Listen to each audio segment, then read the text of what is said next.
NVIDIA GPU ドライバーのインストール方法を紹介します。ドライバーって入れた方がいいの？はい。GPU ドライバーを入れていないと PC の性能を十分に引き出せないの。画像や動画、3D やゲームでは特に恩恵を受けやすいの。そうなんだ。じゃあ、入れた方が良さそうだね。でも、ドライバーのインストールって不安なんだよね。インストールのやり方によっては画面が表示されなくなることもあるの。でも大丈夫だよ。ここではトラブルが起きにくい方法を紹介していくから。では、まずカーネルをアップデートしていくよ。なんでカーネルをアップデートするの？カーネルっていうのはハードウェアを動かすための大事な部分なの。古いままだと新しいドライバがうまく動かないことがあるのよ。なので、先にアップデートしておくことが大事なの。新しいドライバーを使うときは、カーネルも新しくないといけないってことだね。そう。では、アップデートマネージャーを起動して、アップデートしてね。まず、マネージャー本体をアップデートして、その後に、アップデートをインストールをクリック。これでいいかな？そう。それで大丈夫。アップデートが終わったら、再起動するよ。再起動したよ。カーネルのアップデートが終わったら、次は GPU ドライバだね。まずは、自分の GPU に合ったドライバのバージョンを確認していくよ。その後に、ドライバをインストールする流れになるよ。ここでは、インストールに、アプトコマンドを使うよ。他にもインストール方法があるの？はい。NVIDIA の公式サイトから、LAN ファイルをダウンロードしてインストールする方法もあるよ。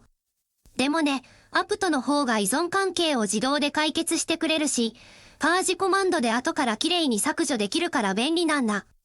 じゃあ、アプトコマンドの方が安心だね。では、NVIDIA のドライバページで対応しているバージョンを調べていこう。自分の持っているグラフィックカードの型番を指定していけばいいんだね。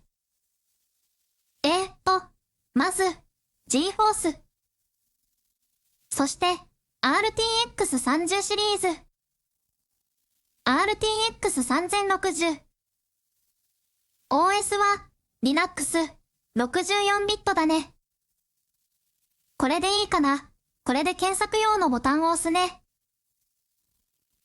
推奨ドライバは580になっているよ。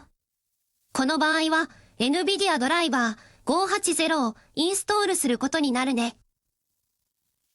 ドライババージョンを確認したら、リポジトリを追加してドライバをダウンロードできるようにするよ。リポジトリってソフトの配布場所のことだよね。そうだよ。ドライバをダウンロードする場所を追加するんだ。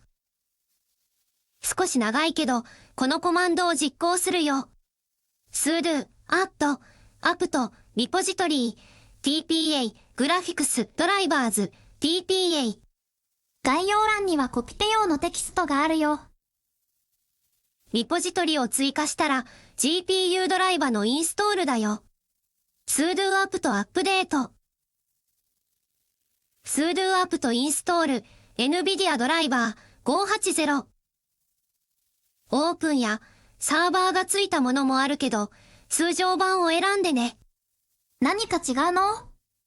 デスクトップで使うなら通常版かオープンなんだけど、通常版の方が安定している印象なの。安定している。通常版を選べばいいんだね。インストールが終わったら再起動するよ。再起動したよ。では、ドライバがインストールされているか確認してみよう。まず、GLX インフォを使うよ。580の文字が見つかったね。RTX 3060の文字もあるよ。NVIDIA SMI でも確認できるよ。